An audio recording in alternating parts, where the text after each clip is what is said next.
Paano ba mag-fund? Gamit ang account natin sa Unified Product Services or ano man yung account na meron ka. Wealthy Lifestyle ba yan? Unified Product Services ba yan? Or M-Trip Hub? Or F-Marie? Or RiceSmart ka man?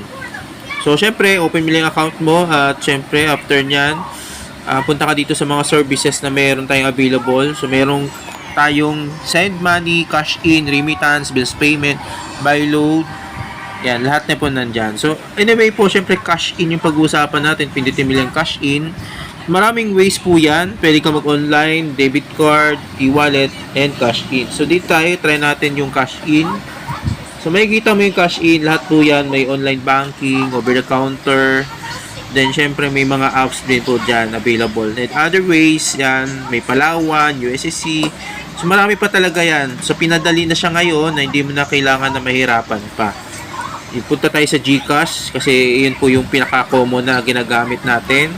So, syempre, kung ikaw man ngayon may GCash, lahat naman karamihan may GCash na kasi nga titingnan mo na isa sa kompetensya ng pagdating sa apps, di ba? Pero ang kaibahan kasi sa GCash, ang GCash kasi is naka-design siya para yumaman yung may-ari. Di ba? Yung mismong may-ari ng company ng GCash. Pero ito kasing business natin, it is mas naka-design siya na mas kumita mismo ikaw na nag-start ng ganitong negosyo. So, 'di ba na meron kang Unified Product Services na negosyo, which is maraming mga commissions na pwede kang magkakotse, makapag-travel, na kumita ka ng million, maraming ways to earn na pwede kang kumita, mabago yung buhay mo dito. So, ito yung the difference na kasi nami-misinterpret ng iba na GCash daw is mas convenience daw. Oo nga, convenience, pero hindi ka naman kikita doon. Mas kumikita doon yung mismong may-ari. Kasi pag-load pa lang, may charge na piso, di ba? Piso. Samantalang sa Unified Product Services po is may rebates ka po na piso, kabiltaran po. Yung sa GCash may charge, dito po wala po, may ano po siya, kabaliktaran. May rebates po. For example, sa GCash 30 niload mo, may charge na piso. Dito po is pag 30 niload mo, pumasok doon is 29 yung nabawas sa'yo. Tapos magsisingil ka, siyempre loading, magsisingil ka ng piso o dos. Minsan nga 5 pesos ang singil sa tindahan eh. Pwede pong pagkakitaan dito yung GCash, so cash in, pag re-reload ng GCash, pwede mong pagkakitaan dito sa Unified Product Services. So, balik tayo dito sa paano mag-funding. Nakalagay po dyan, pwede kang magbayad sa GCash ng bills pay manually using GCash app, bills payment feature, may charge na 10 pesos, subcharge may applied by GCash. So, lagay mo lang kung magkano. Example, gawin kong 200 pesos. Then, syempre, lagay mo yung, yung transaction password mo na ito po naka-design siya na for safety feature.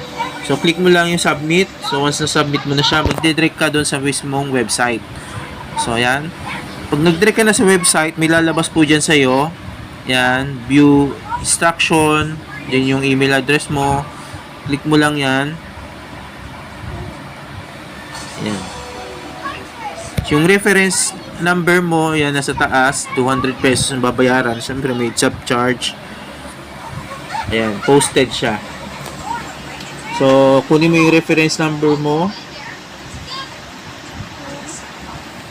Siyempre, screenshot mo din. Screenshot. Yan, waiting siya. Kunin mo yan, copy. So, waiting for deposit. Punta ka lang.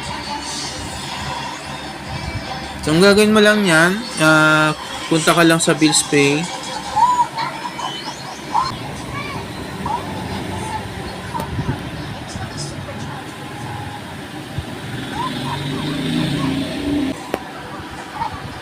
Dragon Pay. Ayan, nakita niyo po Dragon Pay. Ito yung sa Dragon Pay po ang pupuntahan ninyo.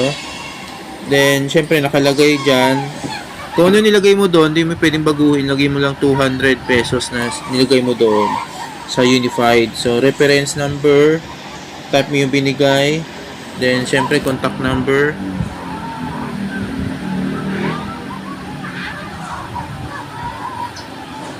Then email address.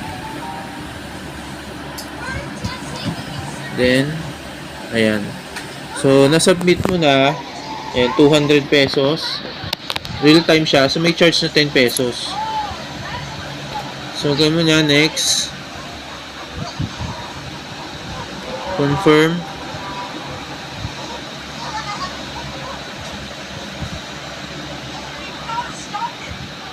Ayan.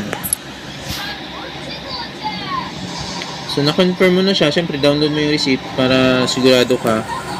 Mayroon kang record. May record din naman. Nagre-reflect din naman sa, ano yan, sa inbox ng GCash. So, yan. May 1.